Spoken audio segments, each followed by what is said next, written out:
Yo, what is up, YouTube boxing family? It's K right here. I'm back with another good video for you guys today.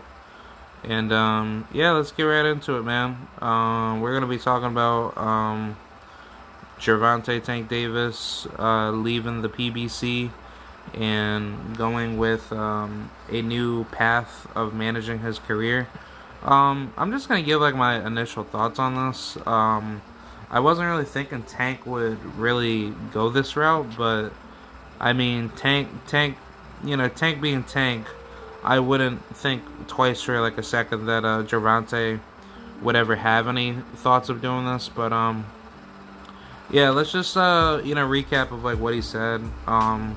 He had like a tweet that I believe he took down recently in regards to I believe the Mayweather Promotions and PBC and Haymon. He basically said that I need to bring my talents elsewhere.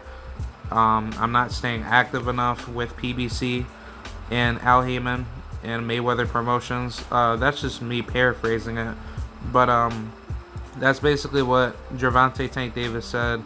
That he's not being given the opportunity to stay active, which I disagree with that. I don't think Gervonta Tank Davis is being inactive due to the PBC not being able to put him up on a card, because he is by far one of the biggest draws in boxing. So wherever Tank fights, everybody's going to go see Tank.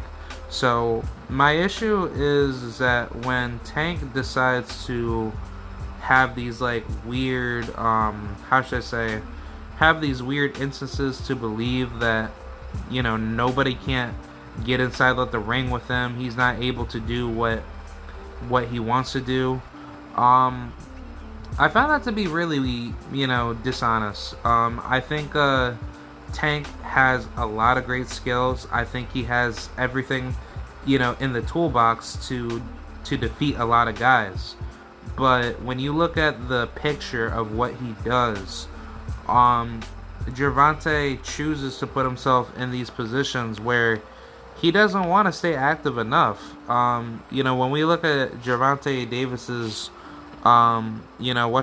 career, especially in, in his most recent 5 fights, this is what we see. Like, we've seen him in the ring. Obviously, this year that was only once, and now here we are. Like, he might get back in the ring for January, which that's heading into like a brand new year. So he literally took like damn near like 7 to 8 months off, which I find that to be pretty stupid out of him.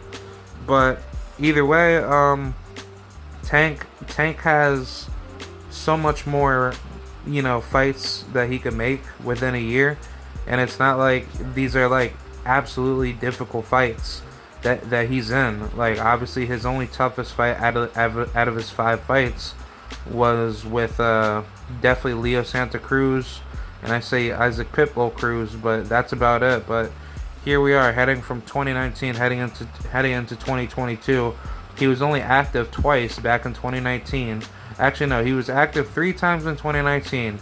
2020, obviously COVID, that was only 1 fight, but he still could have came back into the ring, after that fight with Leo. And then he fought Mario Barrios, that was back in June, and then he takes another 6 months off to fight Pitbull. Like, I just don't like that, like I've been criticizing Tank for quite a long time, but it's like, Gervonta, if you are number 1 in your division, you should be fighting way more opposition than fighting twice a year, because Tank theoretically could fight 3 to 4 times a year, and he won't really get that many injuries because he's taken like a lot of breaks, in between. So if you fight 3 to 4 times a year, let's just say you fight 2 good medium level to hardened difficulty opponents out of your 2 out of 4 fights, and then you can end your you can end your year with 2 difficult fights with 2 highly skilled fighters, like a Devin Haney, Shakur Stevenson, or like a Frank Martin, or the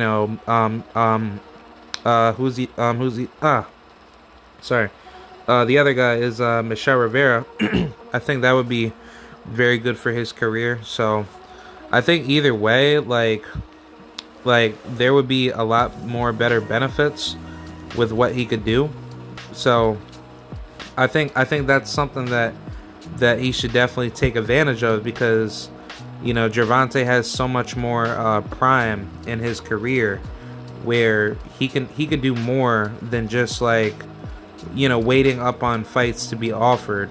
And how should I say, like he doesn't need to be expecting the PBC and Al Haymon and Floyd Mayweather with Leonard Ellerbe to set up fights that he obviously can be active for. But the problem is that he's not being vocal enough of like what he wants to do with his career.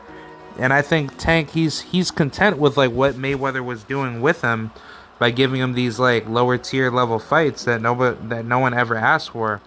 And I think that was like the biggest problem, because Tank, he was basically saying that look, I need to stay active. Things are not going like my way as expected. And that's perfectly fine, because what the problem is like with Tank, he's not putting himself in position to stay active enough. And I think that's pretty much like the biggest issue with Tank overall. Because with Tank, like, he's a good fighter. It's just that he needs to start taking his career a lot more seriously with what he wants to do. Because I think with Tank is that, when you look at like, the picture of what Gervonta is in, I think he's in a Canelo Alvarez type situation. Like, he thinks he doesn't need to fight, like the best opposition, because he's like the man. Nobody don't want to, see him in difficult fights, which I disagree, because, a lot of Tank fans, minus all the weirdos from Baltimore, like, a lot of them want to see Tank beat up on the big names, but they don't seem to be heavily active in wanting those names. Because the issue is like, when you look at the political picture, there's so many names in the division that he could very well fight, but here's what the problem. Like, you have so many killers that are on the come up right now, and they could very well knock you out. Like, who knows? Like Jeremiah Nakathila, or from good old Namibia. Shout out to the Namibian people, but he could very well knock out Tank. He has a very good style.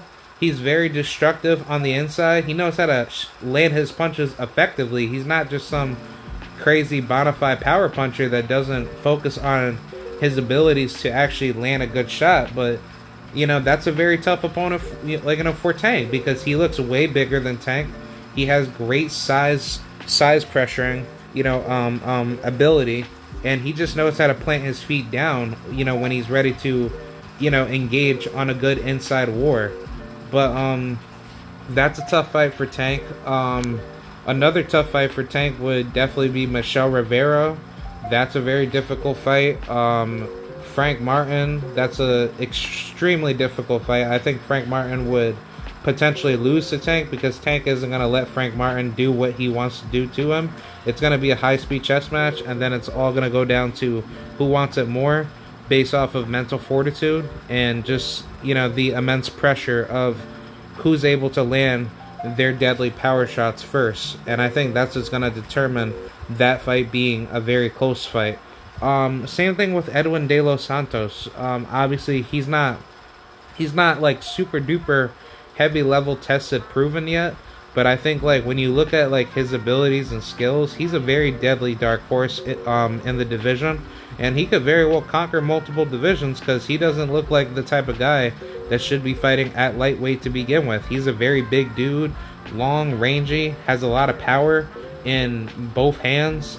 He's a deadly southpaw. He's like one of the very rarest breeds of a southpaw that's a boxer puncher, but he's a ring IQ based fighter.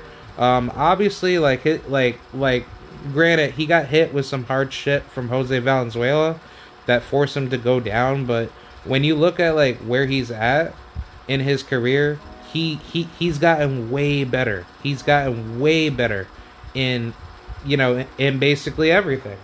So, the issue is like when you look at where the division is, I guess that's really where the division is starting to get a massive, reset of just immense talent.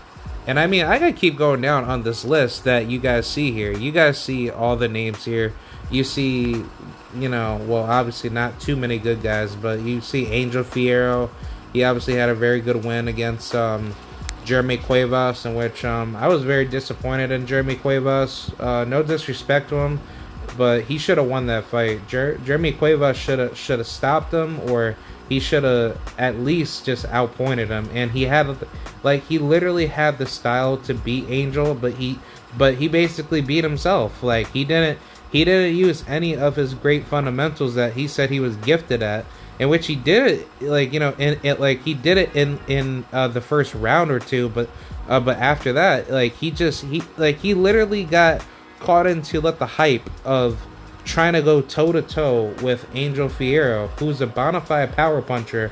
In which I don't say he's like a really really deadly power puncher, but his style works best on the inside because he gains more success and he gets stronger as he hits you on the inside because he has a lot of power in those shots. So he just loads up a lot on the inside. He doesn't box that well. He doesn't have a good jab, and his defensive reads are just absolutely off target. He does not put himself in position to know when a shot is coming, and he's not he's not mechanically responsible when he gets into a certain situation of how to hit somebody and basically offset the punches not coming back to him. And I think that's just simply due to a lack of discipline, of not understanding where shots are coming. But I think he's just still learning because I'm not too sure how old Angel is. People say he's young, he's like 24 or something, but other sources like Tapology.com, they say he's old. He's like 29 years old. So I'm not too sure with some of these Mexican fighters. They kind of look younger rather than older. But I'll just give the benefit of the doubt. Angel definitely looks like a very young person. And he doesn't look anywhere near, 29 years old. But, he's a very good fighter. He has a lot of great skills and talents. And I think that will be a very tough opponent for Tank one day too, because he's a very big guy and he has great, immense pressure. And I think when Tank is met with pressure, Tank is good at, backing people up that don't respect him as a fighter because they think oh well, I'm the bigger fighter and I can knock Tank out. Well, that's not true. Tank is better fighting guys that are at a size advantage over him because he uses his athletic ability to bring you to a position where when he hits you, it's just game over. Because he's very similar to Deontay Wilder. He sets up with the traps beautifully, and he knows how to put himself in the right position to not be put in a trap himself. So what he does is that he perceptualizes what you think you're gonna do to him, but the minute he puts you, in the corner of making you think more in a fight rather than executing what you're going to do, that's a sign of fear and intimidation, which is very smart of what Gervonta does. So that's something that I can heavily respect out of him because he's not that type of dude that just comes to lay down. He's a very good fighter. He knows what he does best because he's good at what he does. So that's something that I can heavily respect out of him because he knows where his limits are, but he uses he's more heavily advantaged in his disadvantages, if you get what I'm saying. So he's a very destructive, defensively mechanical southpaw or technical southpaw. But I think Angel Fierro, that might be a difficult fight down the road. Raymond Murataya, that's also a very difficult fight. And then I'll throw in Tito. I'll throw in Ernesto Mercado. I think he's still, on the come up. I think he has a lot more names that he has to destroy, in his way. But I think once he gets better and once he gets more experience, and if he's still at lightweight, let's just say 2-3 years later, I think Tito could be that guy to beat him. I'm just putting that out there. I'm just making rough, bold, predictions. But I think based off of what I'm seeing, Tank either is on the decline or he's on the, reclining factors of being good, but he needs to understand within his skill set, you can only be good for what you can do against opponents that are not on your level. But when you are met with guys that are on your level, that are not afraid to go toe to toe with you and make you think and make you pressured, that's what makes Tank not look too good. Because Tank, he's not, the type of guy that's really bad at what he does. He's a very smart fighter, don't get it twisted, but the issue is that you have to show to me what you're good at doing, and Tank hasn't shown that. He hasn't shown anything different out of what he's done in his career that makes me think like, oh yeah, this guy, this guy is like the ultimate badass. He's the ultimate warrior. He he has all the, he has all the, diverse packages and the great archetypes of what an actual complete fighter would be.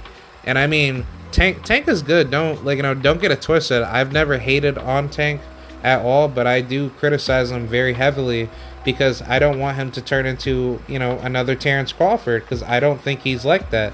I don't think Tank would move like that, but it seems like to me, in the back of my, deviled, conscious, that Tank would do that because he doesn't want to put himself in there with the best opposition that makes him go the extra mile of being heavily tested.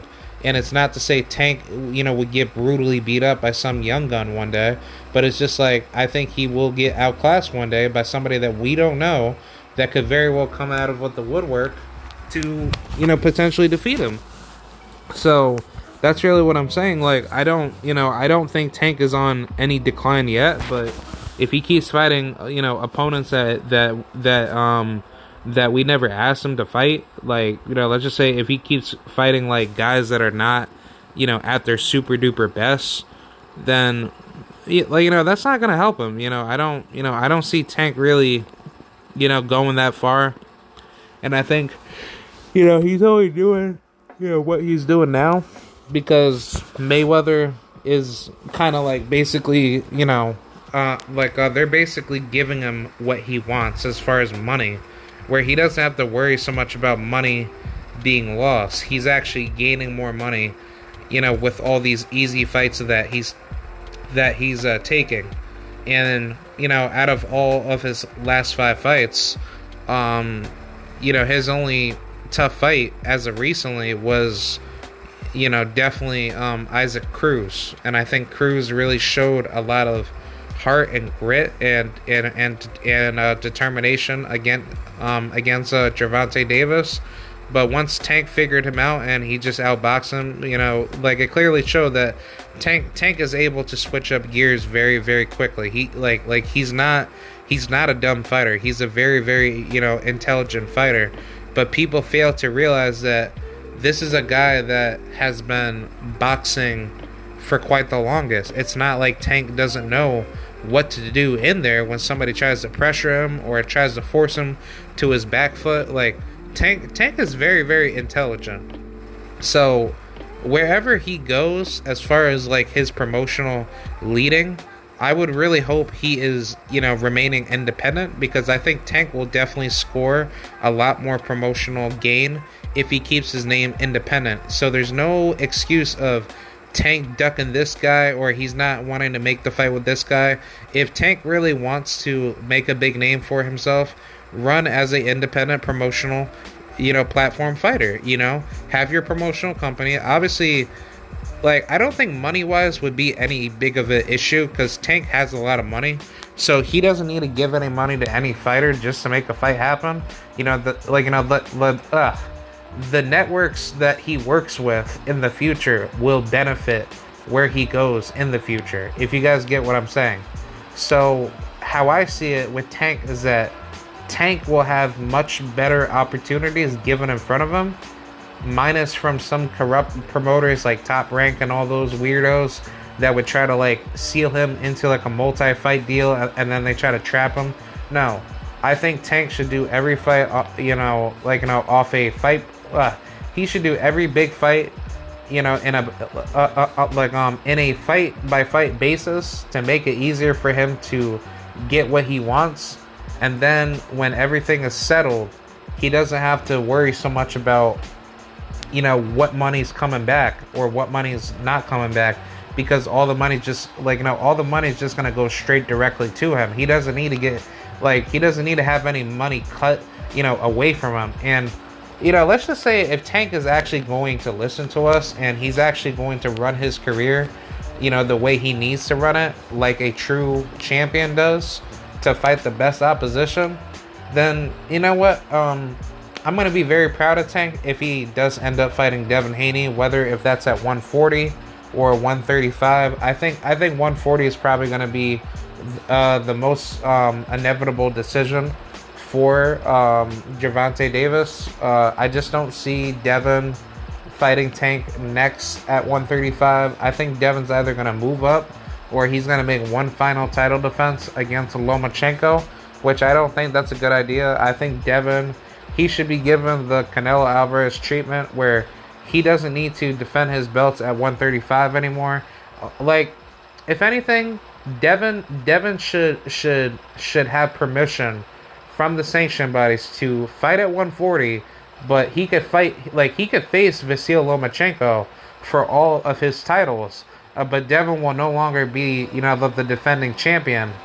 But it's just do it how Canelo Alvarez did when he moved up in weight, and then he was able to keep his belts at super middleweight, right? When he fought Bivol, even though the titles were not on the line, but still, if you could do it something like that, that shouldn't be that big of a problem, because it's you're giving us what we want, but it's Vasyl Lomachenko, he doesn't have to do much just to make 135, and he's not sacrificing as much as Devin has to. So if I'm Devin, I should put something within that contract, even though that, this will piss off Lomachenko fans if you guys ever see this, but I should say, F Lomachenko, if you want to come fight me, you come see me at 140, and then guess what? If you beat me, you can have all my belts at 135. I'm not going to defend them anymore because I'm no longer wanting to fight at 135, but you can have it set up hey, I'm going to be at 140, but you could fight at 135 for my belts. And I guess if anything, Lomachenko, he'll be like a pussy to be nah, man, I don't want to fight you if you're at 140, but then guess what, Lomachenko comes in at 135, but it's Lomachenko, you can fight Devin at a catchweight at 136, even though Lomachenko doesn't want that because he wants undisputed. So I think honestly Devin should play those political cards against Loma, so he could have the advantage over Loma, because Loma tried to do it to him by screwing him over, by having him not have his shot, right? So I think it only makes any sense. Well, I think it makes all the best sense in the world for Devin to say, you know what, fuck you, Loma. I don't need to give you anything, but if you want my belts, you can make the weight for the belts. I don't need to make the weight for my belts. So if I'm Devin, you know what, fuck it. I'll actually come in overweight. He could have, he could have my titles because I'm already, I'm already undisputed. But it's Devin should easily have, the weight advantage over Lomachenko, because it's not fair that Lomachenko can get a free pass for fighting Devin Haney right away. But if he can't have any contractual stipulations that could make him more successful against Loma, I would say, you know what, fuck you, Loma. I'll fight you at 140. So F you, I'll come in at, 140 something. But it's Devin, knowing how Devin is, I'm sure Devin understands, he's not the type of guy to try to, come in undisciplined, because obviously people will say, oh, Devin Haney's a weight bully, blah, blah, blah. Devin Haney can't make weight for the final time against Lomachenko, the pound-for-pound great. So, yeah, of course, people will talk that shit because they really think Lomachenko is going to beat Devin. But it's if Devin beats Lomachenko at the same weight at 135, but let's just say if Lomachenko makes the excuse to say, "Oh no, I did not come in prepared for this fight. Devin Haney is way too big. Look at him. He should be fighting at welterweight. You know what I'm saying? Devin's not that good." But it's like that's what people will say regardless. Like they'll say Devin weight drained Lomachenko, but it's like Devin is the one draining. You seen his fucking photos recently with Kambosos in the rematch. I was absolutely disappointed in Devin, and I was pissed at Devin. I was like, Devin, you gotta move the fuck up, buddy. You gotta move up. You are way too good to not be fighting at 135 anymore. Because it's like, you don't need 135. All you need is just move up in weight. Tell Lomachenko, fuck you. I don't need to give you nothing. And then guess what? You know, like, it makes all the better sense in the world to, like, you know, to say that to Lomachenko, like, bro, like, you don't deserve shit, you know, for my titles, but guess what? If you want him that bad, he should just vacate and just move up to 140. He doesn't need to fight Lomachenko. Lomachenko didn't give him a shot, so why should Devin Haney give him a shot? Because I know what you retarded Lomachenko fans will say. You guys will say, oh no, Devin needs to give Lomachenko a shot. Remember what Loma did to Devin? If Devin does that, then that means Lomachenko is undisputed over Devin because Devin he ducked him. That's basically what they're gonna say. They're gonna say Lomachenko ducked. Yeah, Lomachenko, like, he didn't duck Devin, but Devin ducked him. And it's like, that means, oh, well, in the triangle boxing theory of the boxing gods, that means you are undisputed over that guy regardless, because he avoided, or he or she avoided to fight you, even though that you ducked them first. That means it's a duck. And it's like, no, it's not a fucking duck. Because if you never wanted to fight me, but I wanted to fight you, but it's like, if you aren't giving me the benefit of the, you know, political advantage to beat you, and you screwed me over of my shot, then why should I give you a shot? That's kind of like what Daniel Roman did to, you know, Stefan Fulton. Fulton wanted to fight Daniel Roman, and Daniel Roman chose not to fight him. They were on the same side of the street bullshit with PBC. And then when Fulton got himself a title against Angelo Leo, that's where Danny Roman screwed himself, because he lost to MJ, and then that's where he had to kind of work his way back in. But ever since then, you know, he got his ass beat up by, you know, Stefan Fulton, in which Fulton didn't have the greatest performance ever, but still, like, you know, you understand, like, why Fulton still fought him, because he wanted to prove to the world that Danny Roman was not on his level. But with Devin Haney, that's basically what he's going through right now. Like, Devin, you know, did everything that he could do possibly to try to get the Lomachenko fight, but Lomachenko didn't want any problems with Devin because he was afraid of Devin. He, like, you know, he didn't want any smoke with Devin.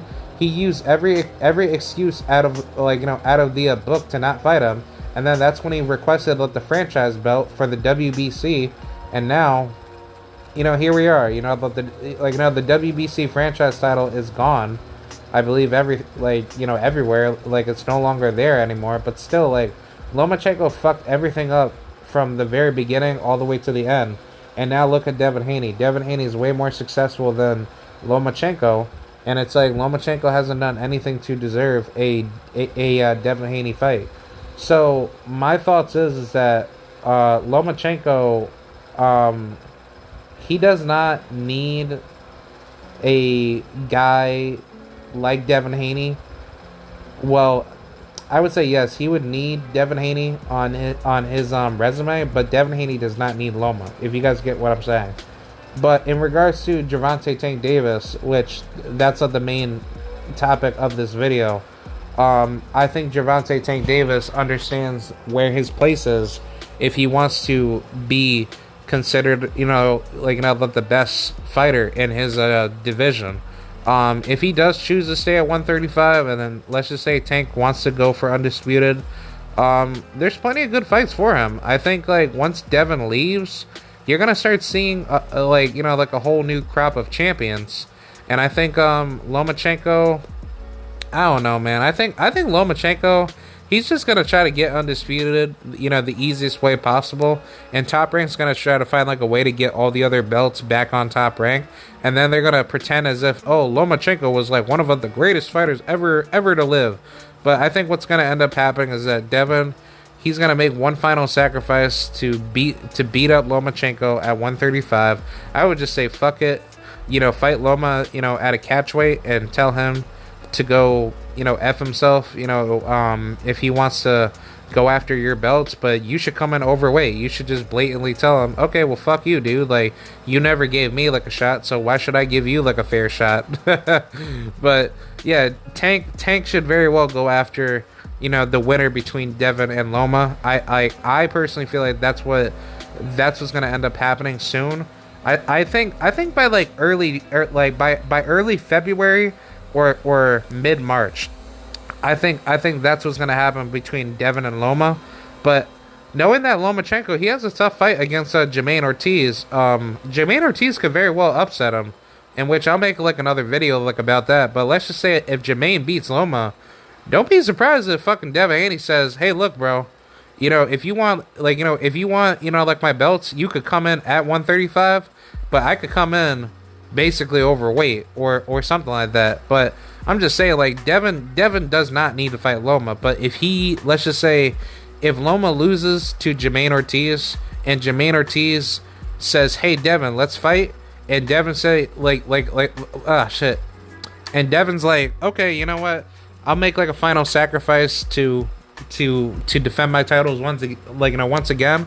But let's just say if Jermaine Ortiz beats Devin, that'll be a great story, and that'll be a great victory for Jermaine Ortiz, and that'll be a great resume builder for both guys if both of them could ever mix it up that fast. But I think either way, like, this weekend is definitely going to show a lot more expression of who wants it more, and who's able to bring more talent out of the other guy. But I think either way, there's a lot of great matchups that people could definitely bring up for Gervonta Tank Davis. I think Tank is going to probably end up facing any of the top 25 or top 50 fighters at lightweight, and I think his best fights right now would be Frank Martin, Michelle Rivera. I mean, if he is trying to cross-promote with other platforms as a free agent, obviously Ryan Garcia, Shakur Stevenson. That's gonna be the mega fight at at lightweight. Once Devin Haney leaves lightweight, Shakur Stevenson and Tank Davis and Frank Martin. That's my bold predictions of who's gonna take over lightweight. And I probably even put Tito. Yeah, I'll probably even put Ernesto Mercado in there, because I think Tito's going to make a lot of noise at lightweight, and not a lot of people are going to understand who he is, as a fighter. But once he goes after like a guy like Keyshawn Davis and all those guys, I think it's basically game over. I think Keyshawn, he'll be done. I don't see Isaac Pitbull Cruz making it well at or making it good at the world title level. I think Cruz has shown that he has a lot of limitations at the world title level. But if he could get beat out by like a guy like Tito or somebody good like a Edwin De Los Santos, yeah, it's like, honestly, dude, lightweight's gonna be, like another welterweight division showdown. It's gonna be absolute destructive matchups back and forth, and there's plenty of bigger names that are just constantly coming in every single day. So yeah, man, don't be surprised. The lightweight division is on fire, like they say. And yeah, that's pretty much it. Let me know what you guys think about Tank's recent decision of leaving PBC, or planning on leaving PBC and Floyd Mayweather. He says he's not signed with them anymore, so I think this is the right step in the right direction. And yeah, I'd like to get your thoughts. So thank you guys. Let me know what you guys think, and I'll see you guys later. Bye.